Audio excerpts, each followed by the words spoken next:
The Asari were the first species to discover the Citadel. When the Solarians arrived, it was the Asari who proposed the establishment of the Citadel Council to maintain peace throughout the galaxy. Since then, the Asari have served as the mediators and centrists of the Council. An all-female race, the Asari reproduce through a form of parthenogenesis.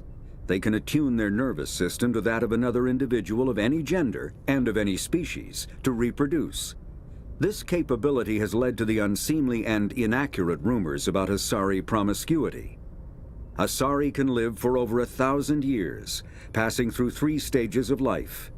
In the maiden stage, they wander restlessly, seeking new knowledge and experience. When the matron stage begins, they meld with interesting partners to produce their offspring. This ends when they reach the matriarch stage, where they assume the roles of leaders and counselors. The second species to join the Citadel, the Solarians, are warm-blooded amphibians with a hyperactive metabolism. Solarians think fast, talk fast, and move fast. To Solarians, other species seem sluggish and dull-witted. Unfortunately, their metabolic speed leaves them with a relatively short lifespan. Solarians over the age of 40 are a rarity. The Solarians were responsible for advancing the development of the primitive Krogan species to use as soldiers during the Rachni Wars. They were also behind the creation of the genophage bioweapon the Turians used to quell the Krogan rebellions several centuries later. Solarians are known for their observational capability and non-linear thinking. This manifests as an aptitude for research and espionage. They are constantly experimenting and inventing, and it is generally accepted that they always know more than they are letting on. Roughly 1,200 years ago, the Turians were invited to join the Citadel Council to fulfill the role of galactic peacekeepers. The Turians have the largest fleet in Citadel space, and they make up the single largest portion of the Council's military forces. As their territory and influence has spread, the Turians have come to rely on the Solarians for military intelligence and the Asari for diplomacy. Despite a somewhat colonial attitude towards the rest of the galaxy, the ruling hierarchy understands they would lose more than they would gain if the other 2 races were ever removed. Turians come from an autocratic society that values discipline and possesses a strong sense of personal and collective honor. There is lingering animosity between Turians and humans over the First Contact War of 2157, which is known as the Relay 314 incident to the Turians. Officially, however, the 2 species are allies, and they enjoy civil, if cool, diplomatic relations. 50,000 years ago, the Protheans were the only spacefaring species in the galaxy. They vanished in a swift galactic extinction. Only the legacy of their empire remains. They are believed to have built the mass relays and the Citadel, which have allowed numerous species to explore and expand throughout the galaxy. Prothean ruins are found on worlds across the galaxy. While surprisingly intact for their age, functioning examples of Prothean paleotechnology are rare. Time and generations of looters have picked their dead cities and derelict stations clean. Some believe the Protheans meddled in the evolution of younger races. The Hanar homeworld of Kajay, for example, shows clear evidence of former Prothean occupation. The presence of a former Prothean observation post on Mars has caused a rebirth of interventionary evolutionists among humans. These individuals believe the god myths of ancient civilizations are misremembered encounters with aliens. Though now extinct, the Rachni once threatened every species in Citadel space. Over 2,000 years ago, explorers foolishly opened a mass relay to a previously unknown system and encountered something never seen before or since, a species of spacefaring insects guided by a hive mind intelligence. Unfortunately, the Rachni were not peaceful, and the galaxy was plunged into a series of conflicts known as the Rachni Wars. Attempts to negotiate were futile, as it was impossible to make contact with the hive queens that guided the race from beneath the surface of their toxic home world. The emergence of the Krogan ended the Rachni Wars. Bred to survive the harshest environments, the Krogan were able to strike at the queens in their lairs and reclaim conquered council worlds. But when Krogan fleets pressed them back to their homeworld, The Rachni refused to surrender, and the Krogan eradicated them from the galaxy. Depending on your choice in the game, obviously the Rachni are either continue to be classified as extinct, or we let a queen live who is now rebuilding the race. It all depends on the choice you make. In the early 2160s, the Alliance began aggressive colonization of worlds in the Skyllian Verge, much to the dismay of the Batarians, who had been developing the region for several decades. In 2171, the Batarians petitioned the Council to declare the Verge a zone of Batarian interest. The Council refused, however, declaring unsettled worlds in the region open to human colonization. In protest, the Batarians closed their Citadel embassy and severed official diplomatic relations with the Council, effectively becoming a rogue state. They instigated a proxy war in the Verge by funneling money and weapons to criminal organizations, urging them to strike at human colonies.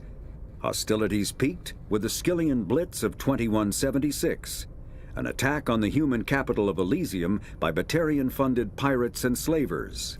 In 2178, the Alliance retaliated with a crushing assault on the moon of Torfin, long used as a staging base by Batarian-backed criminals.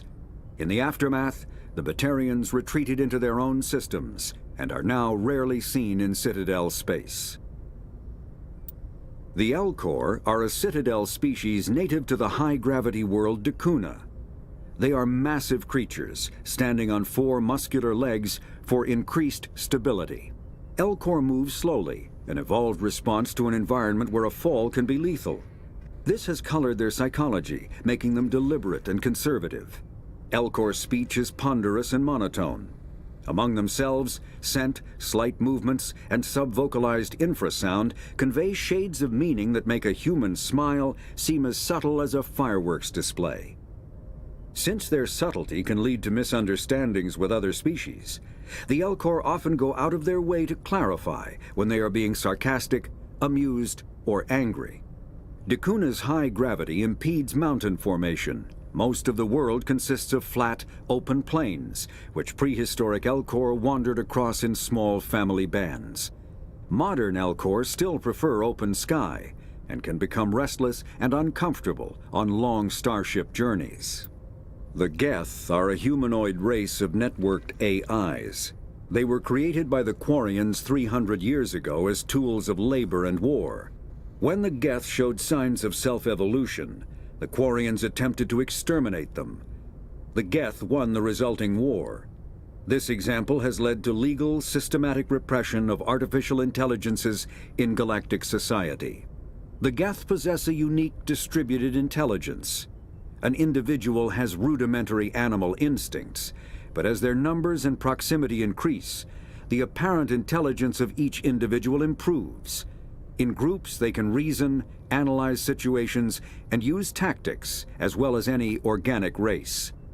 Geth space is located at the trailing end of the Perseus Arm, beyond the lawless Terminus systems.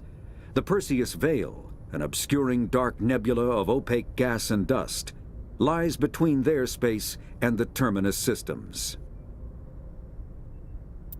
The Hanar are a Citadel species known for excessive politeness. They speak with scrupulous precision and take offense at improper language. Hanar that expect to deal with other species take special courses to help them unlearn their tendency to take offense at improper speech. All Hanar have 2 names. The face name is known to the world. The soul name is kept for use among close friends and relations. Hanar never refer to themselves in the first person in conversation with someone they know on a face name basis. To do so is considered egotistical, so instead they refer to themselves as this one, or the impersonal it. Their homeworld, Kajay, has 90% ocean cover and orbits an energetic white star, resulting in a permanent blanket of cloud. Due to the presence of Prothean ruins on the world, many Hanar worship them, and Hanar myths often speak of an elder race that civilized them by teaching them language. When the Asari discovered the Citadel, they also discovered the Keepers, a docile, multi-limbed insect race that seemingly exists only to maintain and repair the Great Prothean Station. Early attempts to communicate with or study the Keepers were failures, and it is now illegal to interfere with or impede Keeper activity. Because they are completely non-threatening, Keepers have become virtually invisible to everyone else. Similarly, they seem indifferent to other species, except for their tendency to help new arrivals integrate themselves into the Citadel. No matter how many Keepers die due to old age, violence, or accident, they maintain a constant number. No one has discovered the source of new Keepers, but some hypothesize they are genetic constructs, biological androids created somewhere deep in the inaccessible core of the Citadel itself. The Krogan evolved in a hostile and vicious environment.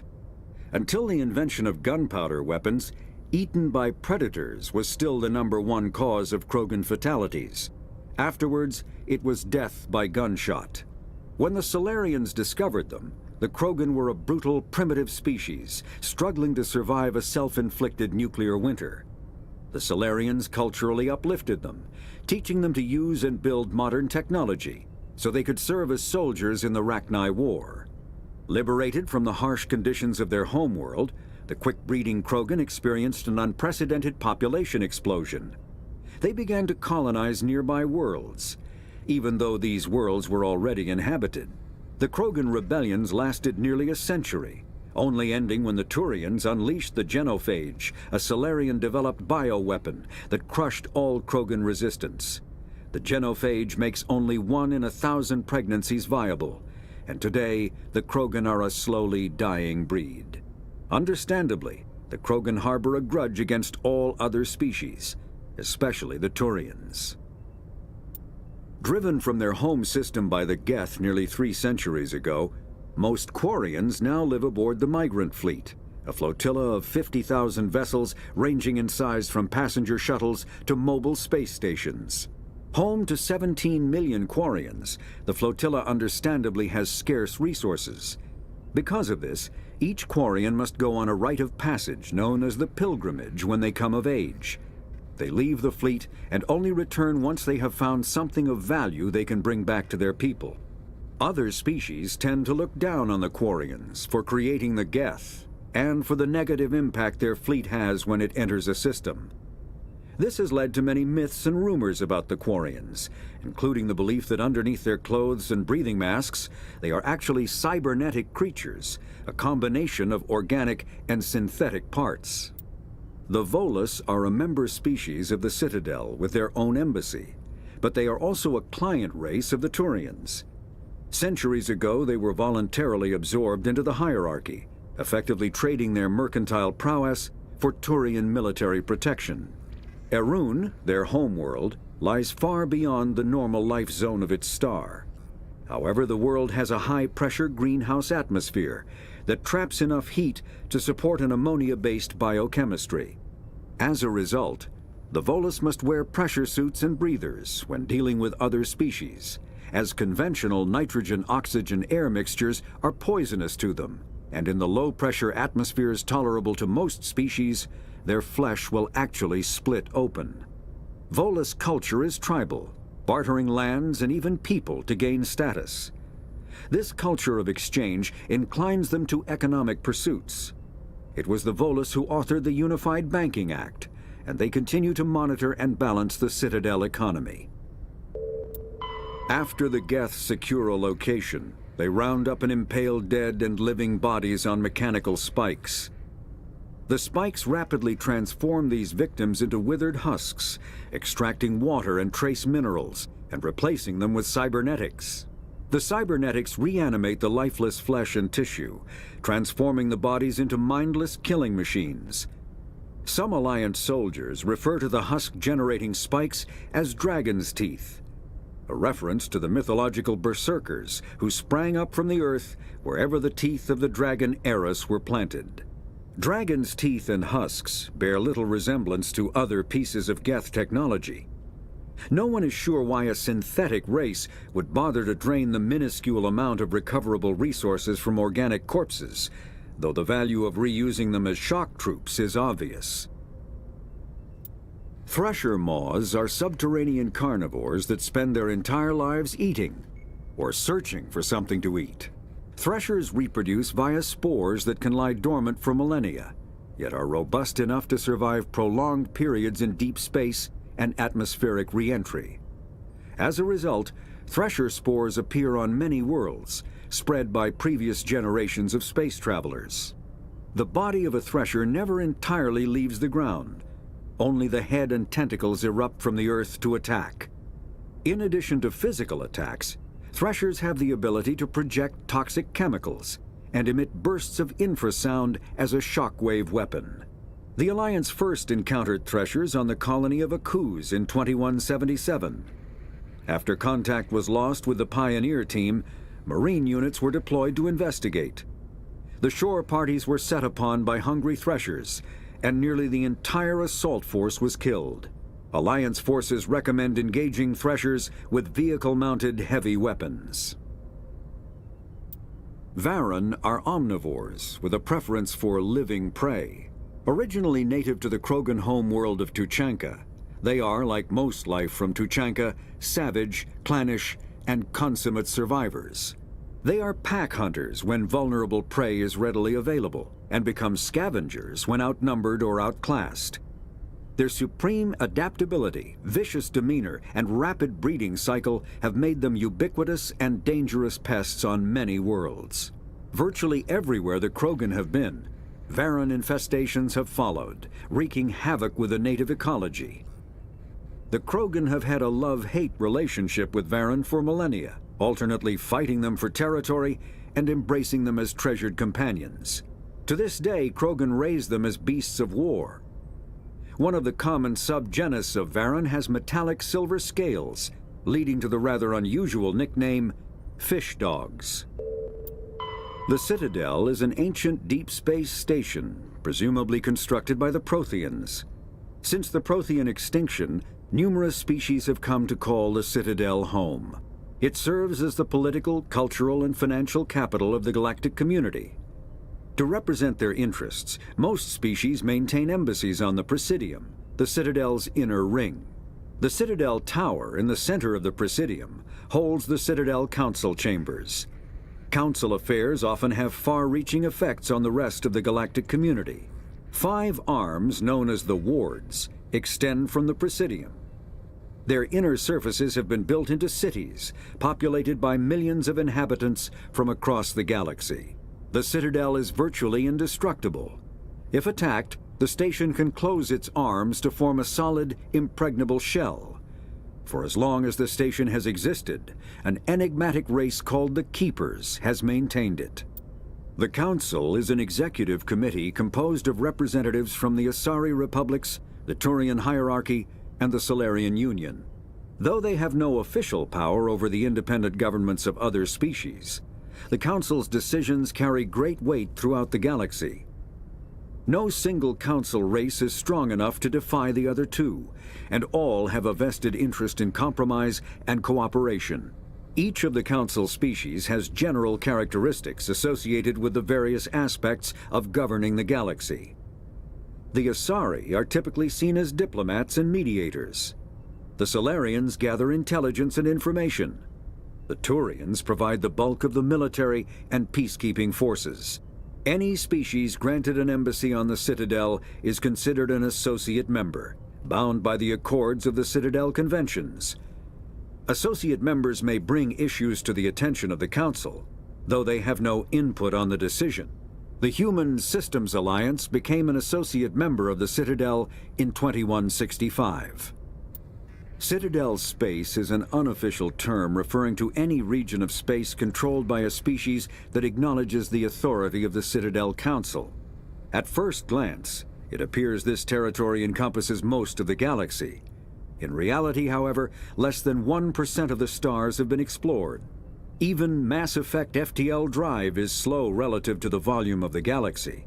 Empty space and systems without suitable drive discharge sites are barriers to exploration. Only the mass relays allow ships to jump hundreds of light years in an instant, the key to expanding across an otherwise impassable galaxy.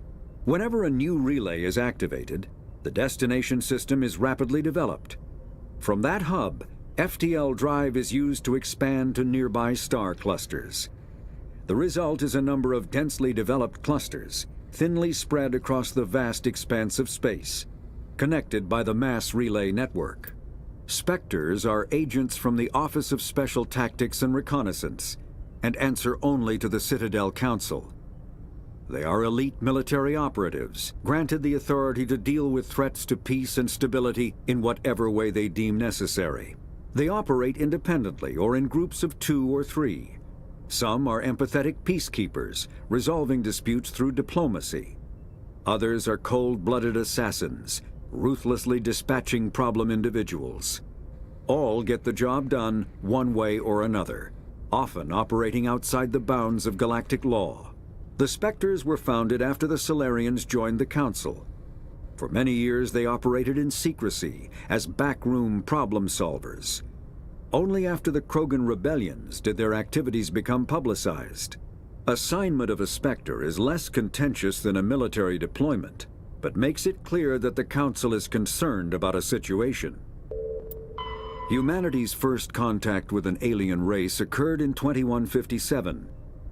At that time, the Alliance allowed survey fleets to activate any dormant mass relays discovered, a practice considered dangerous and irresponsible by Council-aligned races. When a Turian patrol discovered a human fleet attempting to activate a relay, they attacked. One human vessel survived, retreating to the colony of Shanxi. The Turians followed, quickly defeating the local forces. Shanxi was occupied, the first and to date only human world to be conquered by an alien species. The Turians believed the handful of ships they defeated represented the bulk of human defenses, so they were unprepared when the Second Fleet, under Admiral Castany Drescher, launched a strong counteroffensive, evicting them from Shanxi. The Turians mobilized for full-scale war, drawing the attention of the rest of the galaxy. The Council quickly intervened, forcing a truce. Fortunately for humanity, the First Contact War was ended with a diplomatic solution. The Systems Alliance is an independent supranational government representing the interests of humanity as a whole. The Alliance is responsible for the governance and defense of all extrasolar colonies and stations. The Alliance grew out of the various national space programs as a matter of practicality. Sol's planets had been explored and exploited through piecemeal national efforts. The expense of colonizing entire new solar systems could not be met by any one country. With humans knowing that alien contact was inevitable, there was enough political will to jointly fund an international effort. Still, the Alliance was often disregarded by those on Earth until the First Contact War. While the national governments dithered and bickered over who should lead the effort to liberate Shanxi, the Alliance fleet struck decisively. Post-war public approval gave the Alliance the credibility to establish its own parliament and become the galactic face of humanity. Pharos is a habitable world in the Attican Beta Cluster. 2/3 of the habitable surface is covered with the ruins of a crumbling Prothean megatropolis. In the millennia since the Prothean extinction, the ruins have been repeatedly picked over by looters many times. Pharos was considered a poor prospect for colonization, as little open ground remains for agriculture. The only sizable freshwater sources are the poles, which are tapped by the decaying Prothean aqueduct systems. The dead cities, while in good condition considering their antiquity, are of uncertain stability. Ground level is congested by a dozen meters of fallen debris, and the air is fouled by dust. In 2178, the Human Exogeny Corporation announced its intention to place a permanent colony on Pharos to thoroughly explore the ruins. The pioneer settlement was placed on the upper levels of several intact skyscrapers, using the surviving Prothean aqueducts and rooftop hydroponic gardens to support the population. Noveria is a cool, rocky world with most of its hydrosphere locked up in massive glaciers. A privately chartered colony world, the planet is owned by the Noveria Development Corporation Holding Company. The NDC is funded by investment capital from 24 high-technology development firms and administrated by an executive board representing their interests. The investors built remote hot labs in isolated locations across Novaria's surface. These facilities are used for research too dangerous or controversial to be performed elsewhere, as Novaria is technically not part of Citadel space and therefore exempt from Council law. By special arrangement, Citadel's special tactics and reconnaissance agents have been granted extraterritorial privileges, but it remains to be seen how committed the Executive Board is to that principle. Given its unique situation, it is understandable that Novaria is often implicated in all manner of wild conspiracy theories. Vermeer is a lush world located on the frontier of the Attican Traverse. Its vast seas and orbital position on the inner life zone have created a wide equatorial band of humid, tropical terrain. Only the political instability of the region has impeded efforts at colonization. Many times the Citadel has opened negotiations to settle Vermeer with various criminal gangs and petty dictatorships in the nearby Terminus systems. All fell apart due to internal power shifts within the opposing parties. The Citadel has written off the colonization of Vermeer as impossible without significant political change. The Terminus powers themselves are unlikely to ever settle Vermeer. Most lack the resources to support settlement of a virgin world, finding it more expedient to steal from their neighbors than build for themselves. The Terminus systems are located on the far side of the Attican Traverse, beyond the space administered by the Citadel Council or claimed by the Human Systems Alliance. It is populated by a loose affiliation of minor species, united only in their refusal to acknowledge the political authority of the Council or adhere to the Citadel conventions. Their independence comes at a price. The Terminus is fraught with conflict. War among the various species is common, as governments and dictators constantly rise and fall. The region is a haven for illegal activities, particularly piracy and the slave trade. At least once a year, a fleet from the Terminus invades the nearby Attican Traverse.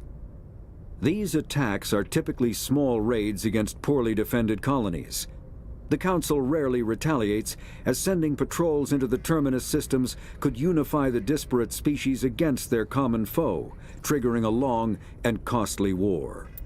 There are between 200 and 400 billion stars in the galaxy, and less than 1% of them have ever been visited or had their systems properly surveyed. Humanity's early expansion into the Attican Traverse was haphazard, a desperate race to claim habitable planets where populations can be economically settled.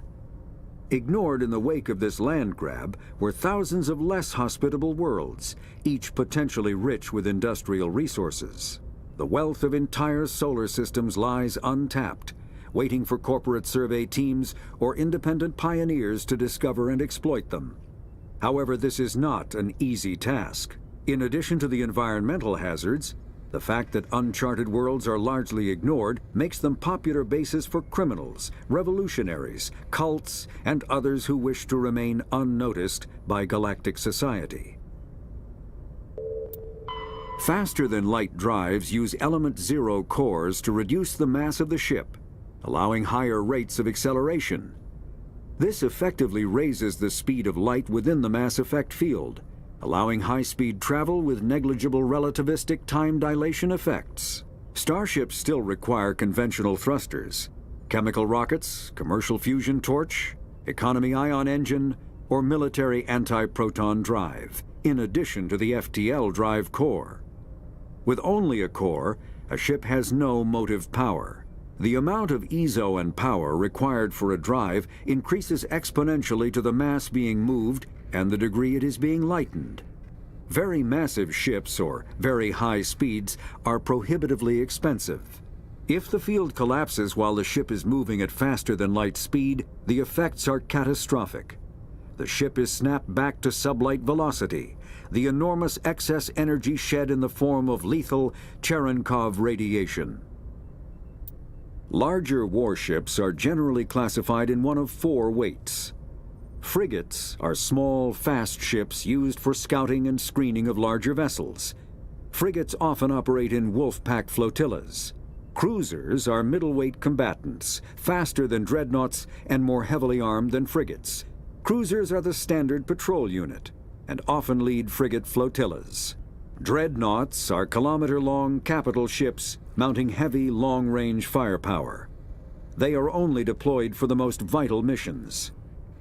Carriers are dreadnought-sized vessels that also carry large numbers of fighters.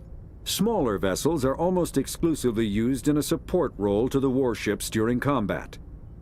Fighters are one-man craft used to perform close-range attacks on enemy ships.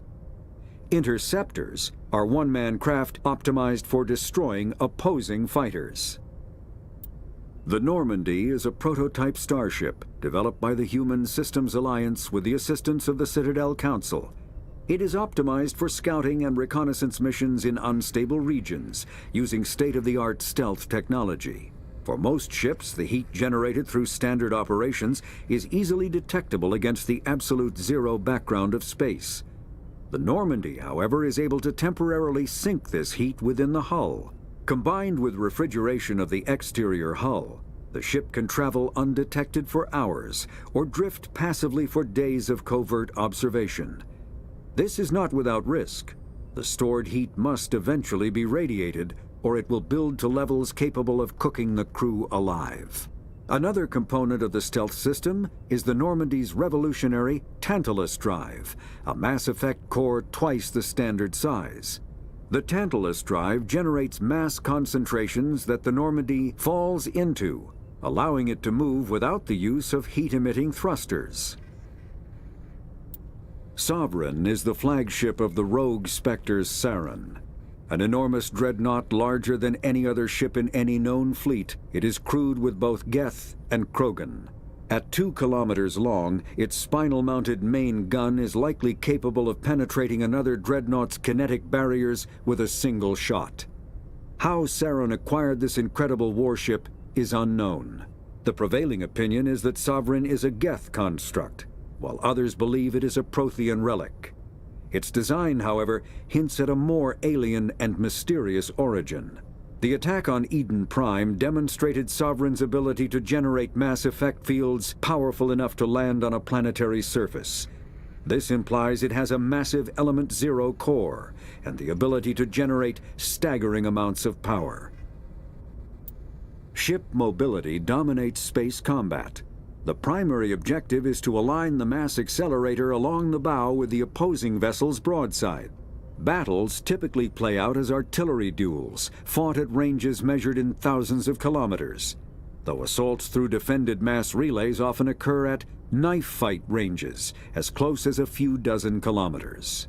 Most ship-to-ship engagements are skirmishes between patrol vessels of cruiser weight and below, with dreadnoughts and carriers only deployed in full-scale fleet actions. Battles in open space are short and often inconclusive, as the weaker opponent typically disengages. Once a ship enters FTL flight, the combat is effectively over. There are no sensors capable of tracking them or weapons capable of damaging them.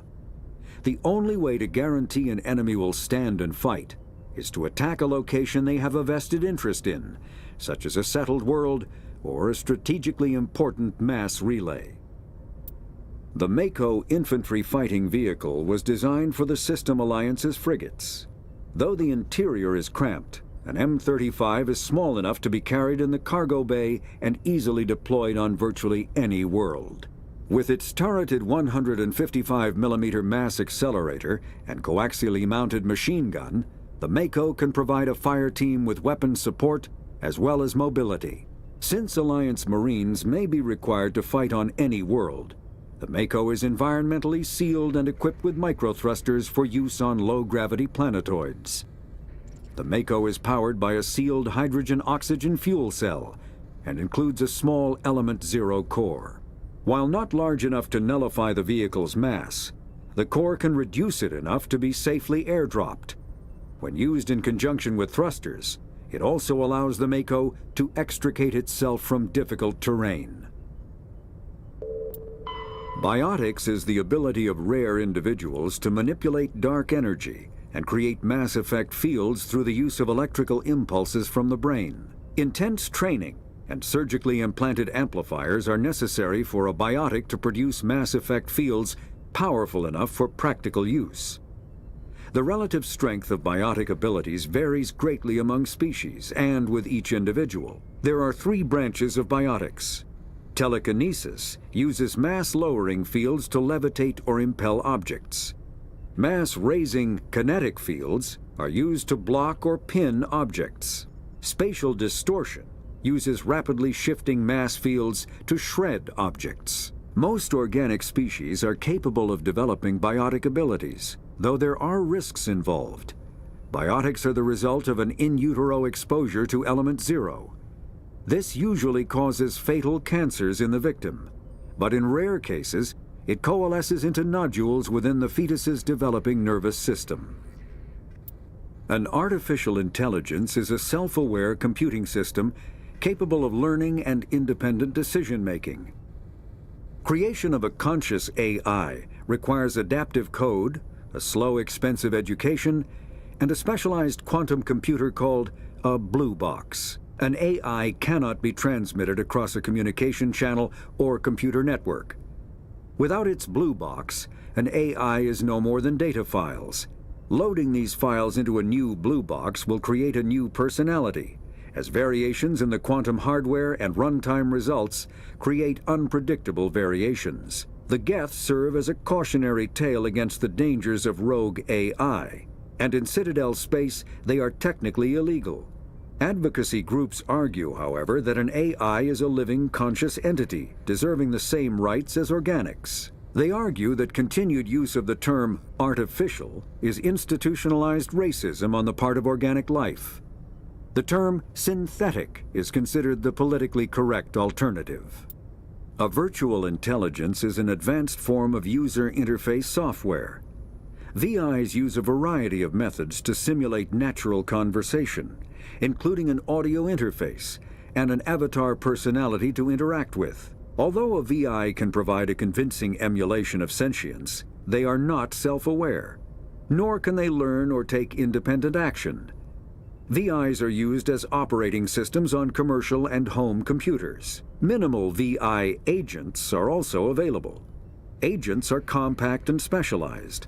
Some serve as personal secretaries, filtering calls and scheduling meetings based on user-defined priorities. Others are advanced search engines, propagating themselves across the extranet to collate user-requested data. Commercial VIs in a variety of stock personalities are available at any software retailer. Boutique firms and hobbyists also build unique VIs to personal specification. Although software emulation of living personalities is illegal, reconstructions of famous historical figures are common. When subjected to an electrical current, the rare material dubbed Element 0, or EZO, emits a dark energy field that raises or lowers the mass of all objects within it. This mass effect is used in countless ways, from generating artificial gravity to manufacturing high-strength construction materials. It is most prominently used to enable faster-than-light space travel. EZO is generated when solid matter, such as a planet, is affected by the energy of a star going supernova. The material is common in the asteroid debris that orbits neutron stars and pulsars. These are dangerous places to mine, requiring extensive use of robotics, telepresence, and shielding to survive the incredible radiation from the dead star. Only a few major corporations can afford the setup costs required to work these primary sources. Humanity discovered refined Element 0 at the Prothean Research Station on Mars, allowing them to create mass effect fields and develop FTL travel. Element 0 can increase or decrease the mass of a volume of space-time when subjected to an electrical current. With a positive current, mass is increased. With a negative current, mass is decreased. The stronger the current, the greater the magnitude of the dark energy mass effect. In space, low-mass fields allow FTL travel and inexpensive surface-to-orbit transit. High-mass fields create artificial gravity and push space debris away from vessels. In manufacturing, low-mass fields permit the creation of evenly blended alloys, while high-mass compaction creates dense, sturdy construction materials. The military makes extensive use of mobility-enhancing technologies. with Mass Effect utilizing fighting vehicles standard frontline issue in most military forces. Mass Effect fields are also essential in the creation of kinetic barriers or shields to protect against enemy fire. Mass relays are feats of Prothean engineering advanced far beyond the technology of any living species. They are enormous structures scattered throughout the stars and can create corridors of virtually mass-free space, allowing instantaneous transit between locations separated by years or even centuries of travel using conventional FTL drives. Primary mass relays can propel ships thousands of light years, often from one spiral arm of the galaxy to another. However, they have fixed one-to-one connections. A primary relay connects to one other primary relay and nowhere else. Secondary relays can only propel ships across a few hundred light years. However, they are omnidirectional. A secondary relay can send a ship to any other relay within its limited range. There are many dormant primary relays whose corresponding twins have not yet been located. These are left inactive until their partner is charted, as established civilizations are unwilling to blindly open a passage that might connect them to a hostile species. Omni-tools are handheld devices that combine a computer microframe, sensor analysis pack, and manufacturing fabricator. Versatile and reliable, an Omni-tool can be used to analyze and adjust the functionality of most standard equipment, including weapons and armor, from a distance. The fabrication module can rapidly assemble small three-dimensional objects from common reusable industrial plastics, ceramics, and light alloys. This allows for field repairs and modifications to most standard items, as well as the reuse of salvaged equipment. Omni-tools are standard issue for soldiers and first-in colonists. Combat hard suits use a dual-layer system to protect the wearer. The inner layer consists of fabric armor with kinetic padding. Areas that don't need to be flexible, such as the chest or shins, are reinforced with sheets of lightweight, ablative ceramic. The outer layer consists of automatically generated kinetic barriers. Objects traveling above a certain speed will trigger the barrier's reflex system and be deflected, provided there is enough energy left in the shield's power cell. Armored hard suits are sealable to protect the wearer from extremes of temperature and atmosphere. Standard equipment includes an onboard mini-frame and a communications, navigation, and sensing suite. The mini-frame is designed to accept and display data from a weapon's smart targeting system to make it easier to locate and eliminate enemies.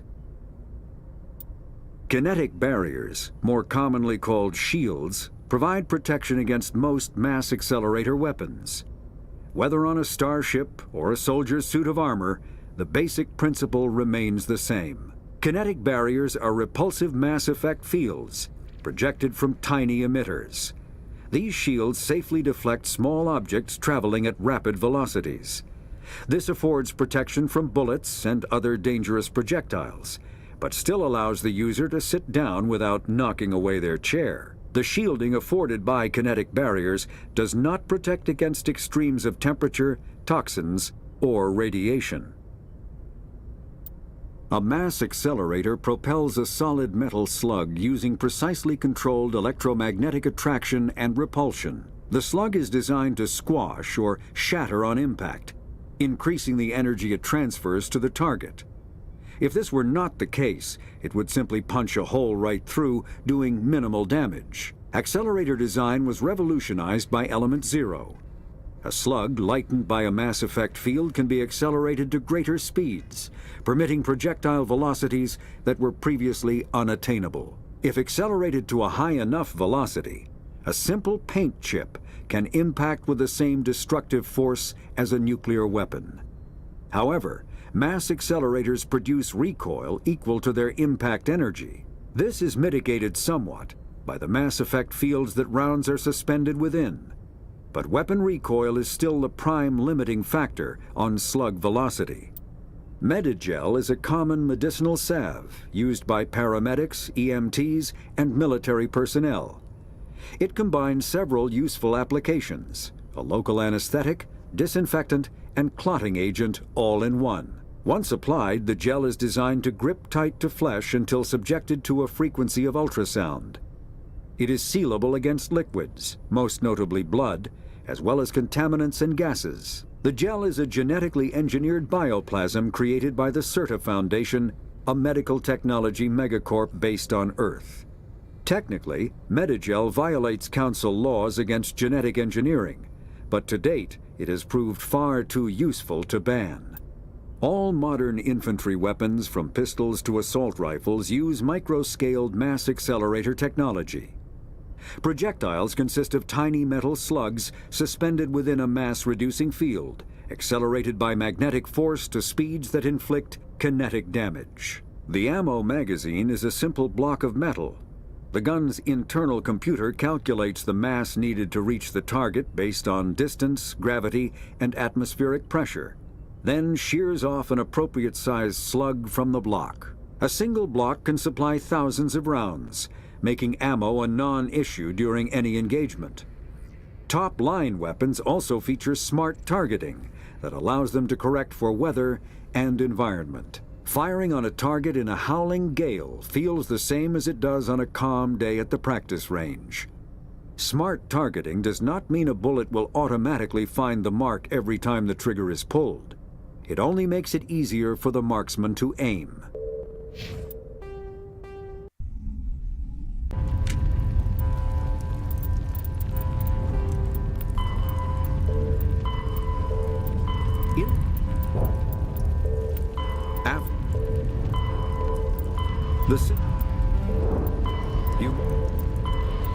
Like the ancient human city of Troy, Ilos is a world known only through second-hand sources. References to Ilos have been found at several other Prothean ruins, though direct study of the world is unlikely to occur. Ilos lies in a remote area of the Terminus systems, only accessible by the legendary Mu Relay. 4,000 years ago, the Mu Relay was knocked out of position by a supernova and lost. Since then, Ilos and its cluster have been inaccessible. Occasionally, a university will organize an expedition to chart a route to Ilos using conventional FTL drive. These never get beyond the planning stages due to the distance and danger. The journey could take years or decades, passing through the hostile Terminus systems and dozens of unexplored systems. The faster, large, the north, south, ship, Bion, and come.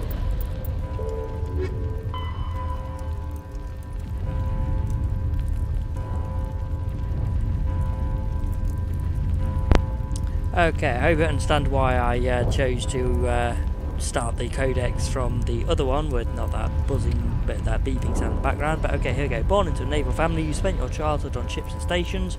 You moved from posting to posting as your parents were reassigned. You enlisted in the Alliance military yourself on the day you turned 18. You were on shore leave on Elysium when the first wave of the Skillian Blitz struck. A massive coalition of force of slavers, crime syndicates, and Batarian warlords attacked the human colony, determined to wipe it out. You rallied the civilian inhabitants, leading them in their desperate fight to hold off the invaders. When the enemy troops broke through the colony's defences, you single-handedly held them off and sealed the breach. After hours of brutal fighting, reinforcements finally arrived and the enemy broke ranks and fled. Because of your actions, Elysium was saved and you were regarded throughout the Alliance as a true hero. Human cultures remain linguistically divided.